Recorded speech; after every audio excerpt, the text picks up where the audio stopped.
अस्सलाम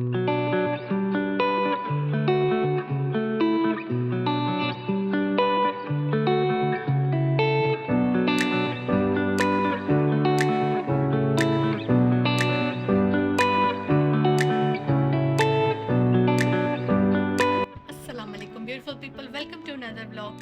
कैसे हैं आप सब? आई होप आप सब ठीक होंगे। अल्हम्दुलिल्लाह मैं भी बिल्कुल ठीक ठाक हूँ।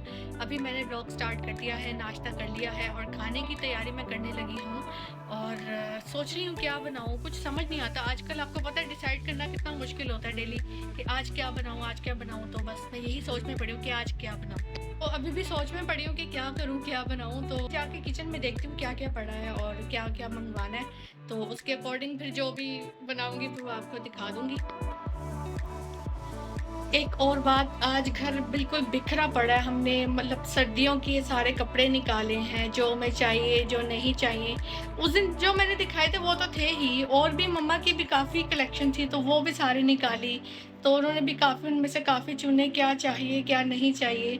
तो काफ़ी सारे ऐसे फैंसी कपड़े भी थे, साड़ियाँ भी थी।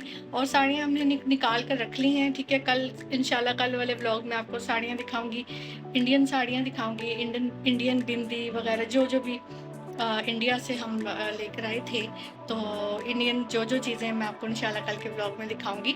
और इस तरह से सारी सारी चीज़ें हमने इकट्ठी की और सारा कुछ मैंने मम्मा के साथ देखा, सारा कपड़े वगैरह। तो काफ़ी काम था आज। और 2-3 दिन हो गए हमारी हेल्पर बिल्कुल नहीं आ रही, तो अपनी हेल्प खुद ही करनी पड़ रही है।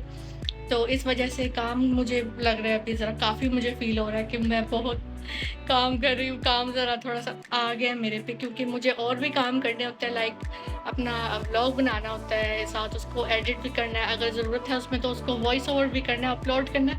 बहुत काम होते हैं, तो इतना सब इकट्ठे सब मैनेज करना ज़रा थोड़ा डिफ़िकल्ट हो जाता है, लेकिन फिर करना पड़ता है।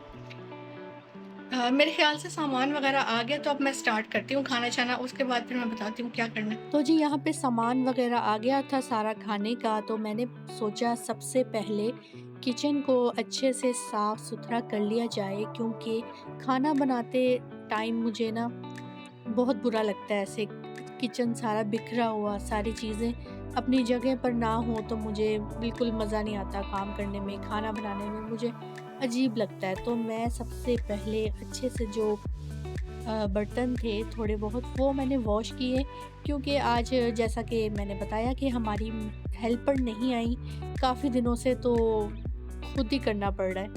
तो इस वजह से मैं खुद ही सारा काम कर रही हूँ और साथ-साथ सोच रही थी क्या करना है, क्या नहीं करना।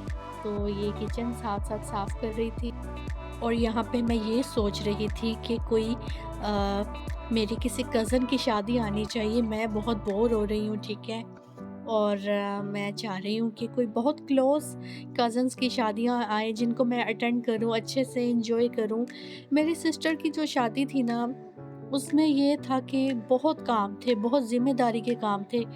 घर के काम भी देखने थे, शॉपिंग के काम, एक-एक चीज़ जो मतलब एक ब्राइड के लिए जो जो एक काम होते हैं, ड्रेसेस होते हैं जो उनकी होती है, वो मतलब क्या कहते हैं उसको, बरी, हाँ बरी, वो बनाई है हमने। और जहेज़ का सामान, ये सारी शॉपिंग करना ये आसान नहीं था, ये बहुत मुश्किल था हमारे लिए ये टास्क। और बहुत जल्दी-जल्दी में शादी हुई है, तो इस वजह से काफ़ी हमें एन मौके पर सब कुछ करना पड़ा। वो तो मम्मा की समझदारी थी कि मम्मा ने क्रॉकरी पहले से ही सारी बना कर रखी हुई थी। बहुत अरसा पहले से ही मम्मा ने स्टार्टिंग से ही सारी वो किचन की चीज़ें, मतलब बर्तन वग़ैरह, क्रॉकरी सारी, सब कुछ मम्मा ने ऑलमोस्ट, इवन कि मम्मा ने सारे कपड़े भी बना कर रखे हुए थे बरी के। बस वो था कि उनको हमने स्टिच करवाने थे। तो वो हमने फटाफट से स्टिच करवाए, बहुत सारे ऐसे काम। फिर हमारी शॉपिंग, फिर मेरी अलग किस्म की फ़रमाइशें। तो इस तरह से काफ़ी मतलब हमें ना फिर शादी में सबको देखना, मेहमानों को देखना, सारे काम उनको देखना, बहुत ज़िम्मेदारी होती है। तो वो ज़िम्मेदारी के साथ फिर इंसान एन्जॉय नहीं कर सकता। मैं मुझसे पूछेंगे ना तो मैं एन्जॉय नहीं कर पाई। कर किया मैंने, लेकिन उस तरह से नहीं कर पाई जिस तरह से मैं चाहती थी। तो मैंने सोचा कि कोई बात नहीं, आगे से अब अपनी कज़न की शादी पे काम भी करूँगी, उनके साथ हेल्प करवाऊँगी, लेकिन इतनी भी नहीं करवाऊँगी कि फिर मैं एन्जॉय ना कर फिर ये ना हो ना, फिर मैं एन्जॉय ना कर पाऊँ। तो फिर मैं ऐसे करूँगी कि उनके साथ थोड़ा-सा मेहमानों को भी देखूँगी, सब कुछ करूँगी, लेकिन ज़्यादातर मैं एन्जॉय करूँगी। तो ये थी सारी स्टोरी। तो बस ये साथ-साथ यही सोच रही थी कि अब कोई शादी-वादी आनी चाहिए। तो साथ-साथ ये मैं सब्जियाँ वगैरह कट कर रही थी और साथ मैंने सोचा मैं बोर हो रही थी, क्या करूँ? तो मैंने फिर यहाँ पे लैपटॉप पर गाने वगैरह लगा लिए थे, सॉन्ग्स वगैरह लगा लिए थे, ताकि मैं ज़रा अच्छे मूड में करूँ। तो फिर मैंने गाने-शाने लगा लिए, सुनती रही साथ-साथ और साथ-साथ ये अपनी सब्ज़ी वगैरह कट करती रही। और मुझे ये था कि बस खाना जल्दी से बना लें। आज थोड़ा-सा लेट हो रहा था, तो मुझे था कि अब खाना बस जल्दी से बने, तो इस वजह से मैंने ज़रा स्पीड पकड़ ली थी और भूख भी लगने लगी थी। इतनी तो नहीं ही थी, लेकिन अब यहाँ पर ना इस पॉइंट पर अब भूख लगनी स्टार्ट हो गई थी। तो अब मैंने कहा कि भई जल्दी से खाना बनाते हैं, खाना बना के खाते हैं और साथ वीडियो भी बनानी है, ये व्लॉग भी बनाना है। तो भई ये बड़ी मतलब एक काम होता है, कसम से बड़ा एक थोड़ा-थोड़ा कभी मुश्किल भी लगता है। अब तो आदत सी हो गई है ना काम की, काम के साथ-साथ ये अपना एक एम बन गया ना कि मुझे अब यूट्यूब पर डेली वीडियोज़ अपलोड करने हैं, इस तरह से काम करना है, तो फिर मुश्किल नहीं लगता। तो फिर कभी-कभी हो जाता है कि बस लगता है कि बस हो रही है, लेकिन मैं गिव अप नहीं करती और ना ही कभी करूँगी। तो इतने अरसे से जो एक मैंने ख्वाब देखा था, वो अब पूरा हो रहा है, तो मैं क्यों ना करूँ? अच्छा जी, बातें काफ़ी हो गई हैं, तो मैं बताती हूँ कि ये रेसिपी मैंने आपके साथ पहले भी शेयर की हुई है। तो अब मेरे ख़्याल से अब मुझे इतनी इसकी रेसिपी बताने की ज़रूरत नहीं है, तो इधर-उधर की बातें कर लेते हैं साथ-साथ। तो पिछली दफ़ा जब मैंने ये रेसिपी बनाई थी, तो मैं ये मसाला बनाकर आपको नहीं दिखा पाई थी, मैंने ऐसे ही दिखा दिया था। बना कर के मैंने इस तरह से इतने टेबलस्पून इस तरह से ये मैंने मिर्च ऐड की या सूखा धनिया पाउडर ऐड किया इस तरह से। तो मैंने कहा नहीं, ये आज मैं रिकॉर्ड ज़रूर करूँगी। तो ये मैंने फाइनली आज रिकॉर्ड कर लिया था। साथ-साथ मैं अपने प्याज़ों को ब्राउन कर रही थी अच्छे से, ताकि फिर जब मैं इसमें ये मसाला ऐड करूँ, तो अच्छे से इसका एक कलर आए। इस रेसिपी की जो ख़ासियत है ना, वो यही है कि इसका कलर अच्छा होना चाहिए, ज़बरदस्त होना चाहिए। इसकी भुनाई अच्छी होनी चाहिए, ताकि जब ये हम खाएँ तो इसका टेस्ट बहुत अच्छा आए। तो जी, ये इसके 2 मेन पार्ट यही हैं कि इनको ब्राउन अच्छे से करना है, इसका कलर अच्छे से बनाना है, तो बस यही है। तो मिर्च आप अपने ज़ायके के अकॉर्डिंग ज़ायके स्वाद अनुसार, हाँ, सॉरी, अब मेरी हिंदी अब मुझे ज़्यादा अच्छी आती है, तो मैं क्या करूँ? आपने नमक मिर्च अपने स्वाद अनुसार इसमें डाल देना, ठीक है ना? तो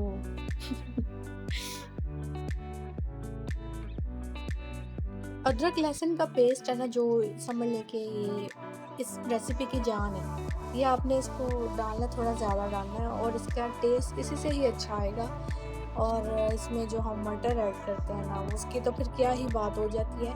और जब सर्दियाँ आती हैं, सर्दियों के मौसम में हम इसमें सब्ज़ चने ऐड करते हैं। तो आप यकीन जानिए, सब्ज़ चनों के जो टेस्ट आता है ना इसमें, बहुत ही अच्छा आता है।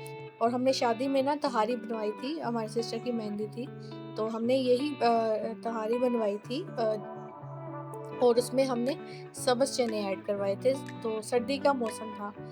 तो जब हमने इसमें सब्ज़ चने ऐड करवाए ना, उसकी मैं कहती हूँ बात ही कुछ और हो गई थी। इतनी मज़े की, सबको इतनी पसंद आई थी कि आपको क्या बताऊँ। मैंने तो ख़ैर थोड़ी-सी टेस्ट की थी, इतना ज़्यादा नहीं मैं टेस्ट कर पाई थी। तो इस वज़ह से फिर काफ़ी मतलब सबको बहुत पसंद आई थी। तो सब्ज़ चने की भी एक बात ही अलग है, मैं कहती हूँ कि कमाल है। और ये आप कलर देखिए कितना अच्छा बनाया है, मैंने ज़बरदस्त किस्म का कलर बनाया है। और जब मैं इसमें पानी ऐड करूँगी, तो इसका कलर और इतना मतलब प्रोमिनेंट होगा और आप देख सकेंगे कि मैंने कितने अच्छे से इसकी भुनाई की है। और उसके बाद जब अब हम जब इसमें ऐड करेंगे ना, चावल जब हम ऐड करेंगे, तो आप देखेंगे कि उसमें कलर कितना अच्छा आएगा, जस्ट बिकॉज़ ऑफ दिस भुनाई। भुनाई बहुत अच्छी होनी चाहिए और ये बहुत इम्पोर्टेंट स्टेप है, जिसको आपने किसी भी सूरत में स्किप नहीं करना।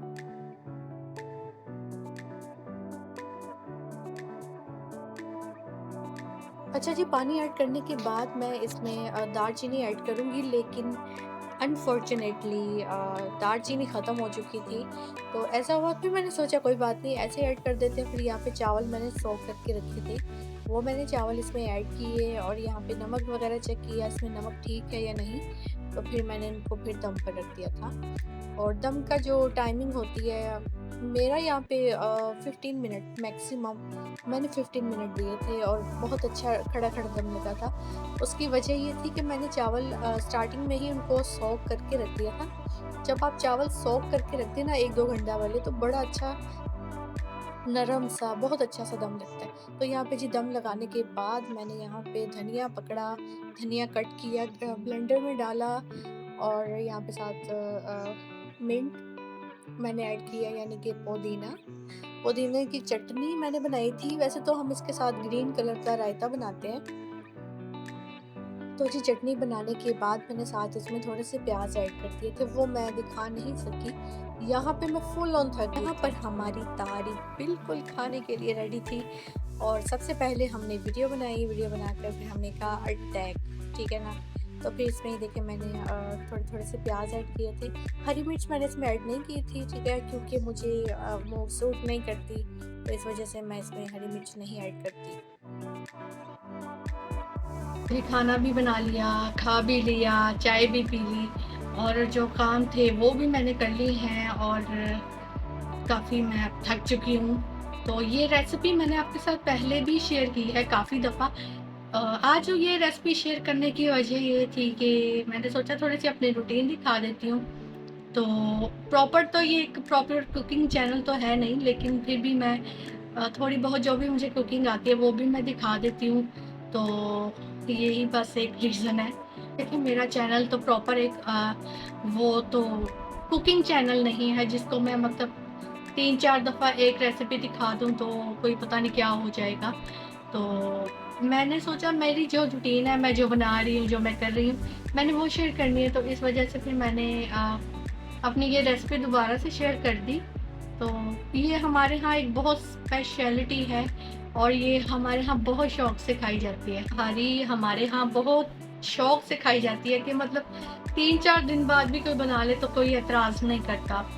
सिवाय बड़ों के कि तुम लोगों ने फिर से चावल बना लिए, कल ही तो चावल बना लिए, कल ही तो चावल खाए थे, परसों ही तो चावल खाए थे। तो इस तरह से अगर कभी ऐसी सिचुएशन होती है तो मैं क्या करती हूँ, मैं साथ एक कोरमा बना लेती हूँ थोड़ा-सा और साथ मैं अपने लिए, मामा के लिए तहरी बना लेती हूँ। तो मैं इस तरह से भी कभी-कभी कर लेती हूँ ताकि चावल और रोटी के जो दरमियान की वो जो जंग है ना वो ना छिड़े, ताकि जिसको जो खाना है वो खाए, मज़े से खाए, खुश होके खाए। तो मुझे होता है कि मैं एक मेरा खुद भी कभी दिल नहीं चाह रहा होता चावल खाने का, कभी मेरा रोटी खाने को दिल नहीं कर रहा होता, तो मैं कहती हूँ चलें फिर ऐसे कर लेते हैं। तो फिर इस तरह से मैं मैनेज कर लेती हूँ। रही बात मेरे कुछ जानने वाले रिलेटिव्स, फ्रेंड्स, फैमिली जो भी लोग हैं, जो मुझे जानते हैं, वो ये बहुत हैरान हो रहे हैं कि ये इतनी बातें करती है, ये इतना बोलती भी है। सीरियसली मेरा एक इमेज जो मेरी फैमिली में है ना, वो एक बड़ा है कि बड़ी डिसेंट सी है, ये बात नहीं करती। और कुछ लोगों को ऐसा भी लगता था कि ये पता नहीं कोई प्राउड है या इसका पता नहीं क्या दिमाग कोई हाई लेवल पर पहुँचा है, ऐसा क्या है भई? तो ये मतलब इस तरह से कुछ लोग ऐसा समझते हैं इसमें थोड़ा-सा एटीट्यूड है या कोई कोई थोड़ा-सा दिमाग का कोई प्रॉब्लम है, कि पता नहीं कि ये कोई अपने आप को पता नहीं क्या समझती है या ऐसा कुछ। लेकिन जिसने भी मुझसे बात की है ना, मैंने जिससे भी बात की है, उसने मुझसे बात करने के बाद यही सोचा यार मैं तो तुम्हें ऐसे समझ रही थी, तुम पता नहीं क्या समझती है या ऐसा कुछ। लेकिन जिसने भी मुझसे बात की है ना, तुम शायद प्राउड हो या तुम्हें किसी बात का पता नहीं कुछ तकब्बुर है, प्राउड है। मैंने कहा भाई किस बात का? हर किसी की देखिए अगर आपसे कोई बात नहीं करता या कोई एक इंसान ऐसा जो इतनी बात नहीं करता, इसका मतलब ये थोड़ी होता है कि वो बहुत उसको वो कोई प्राउड है या उसमें कोई एटीट्यूड है। तो ऐसा कुछ भी नहीं होता, ठीक है? नेवर जज a book by its cover. ये एक एग्ज़ाम्पल है इंग्लिश की कि नेवर, ये बात हमेशा अपने माइंड में रखें, ठीक है? तो फर्स्ट एंड एक और मुझे एग्ज़ाम्पल बड़ी अजीब सी लगती है, first impression is last impression. नहीं, गलत है ये। फर्स्ट इंप्रेशन में आप मे बी वो नहीं दिखा पाते जो आप एक्चुअल में हैं। एक्चुअल में है। तो ऐसा कभी-कभी हो जाता है और कभी-कभी नहीं भी होता। तो मैं first impression is the last impression, मैं इन चीज़ों में बिलीव नहीं करती। तो आप फर्स्ट इंप्रेशन में आप मुझे जज नहीं कर सकते, ठीक है? आप किसी को भी नहीं जज कर सकते कि फर्स्ट इंप्रेशन में आप फर्स्ट मीटिंग में किसी को इतनी आसानी से जज कर लेते हैं लोग कि ये तो ऐसी है, ये तो वैसी है, फलाना अच्छा बुरा जो भी, मैं नेगेटिव वे में नहीं कहूँगी। तो इस तरह से मतलब काफ़ी हो जाता है, लोगों को जज करने में थोड़ा-सा प्रॉब्लम हो जाता है। मोस्टली सबको लगता है कि ये बड़ी एक चुपचाप सी है, बोरिंग सी है, ऐसा कुछ भी नहीं है, ठीक है? तो आप मुझे देख सकते हैं, शायद मैंने अपनी चुप इसलिए सँभाल के रखी थी, जो मैंने जितना बोलना है यहाँ पर आके बोलना है, यूट्यूब पर आकर बोलना है। तो इस तरह से सब मुझे मतलब देख भी रहे हैं, हैरान भी हो रहे हैं, खुश भी हो रहे हैं। सबसे ज़्यादा तो सब हैरत में ज़रा आ रहे हैं कि हैं, ये बात कर रही, ये बोलती भी है। तो मैं बोलती हूँ भई, अल्हम्दुलिल्लाह बोलती हूँ, अल्लाह पाक ने आवाज़ दी है, ज़ुबान दी है, बोलती हूँ, पर फ़ुज़ूल नहीं बोलती। और बड़ों में जब बड़ों में बैठती हूँ ना, तो बड़ों में एक ये बड़ा एक मैनर्स होते हैं बड़ों में बैठने के। अब मैं बड़ों में ऐसे इतना फ्री होकर तो नहीं मैं बैठ सकती। अच्छा आंटी किसी की गा रहे हो? अब मैं फ्री अब मैं बड़ों को ऐसे साथ ऐसे तो नहीं कर सकती ना, हाँ जी सुनाओ, ਕੀ ਕਰਦੇ पए हो? ऐसे तो नहीं मैं कर सकती ना, मैं सलाम कर सकती हूँ रिस्पेक्ट के साथ, उनसे सलाम दुआ करके बैठ सकती हूँ। हाँ, हाल-चाल पूछ सकती हूँ, कोई बात कर सकती हूँ, लेकिन इस तरह से थोड़ी ना कि मतलब ਤੁਸੀਂ ਮੈਨੂੰ ਜੱਜ ਕਰ ਲਓ ਕਿ ਹੈ ਤੇ ਪਤਾ नहीं कि ਇਹਨੂੰ एटीट्यूड है कोई किसी चीज़ का। तो ऐसा कुछ नहीं होता, ठीक है? तो नेवर जज a book by its cover. तो जी ये था आज का हमारा व्लॉग, उम्मीद है आपको पसंद आया होगा। पसंद आया तो लाइक कर दें, चैनल पे नए हैं तो सब्सक्राइब कर दें। कल मिलती हूँ एक नए व्लॉग के साथ। अपना बहुत सारा ख्याल रखिएगा, तब तक के लिए अल्लाह हाफ़िज़।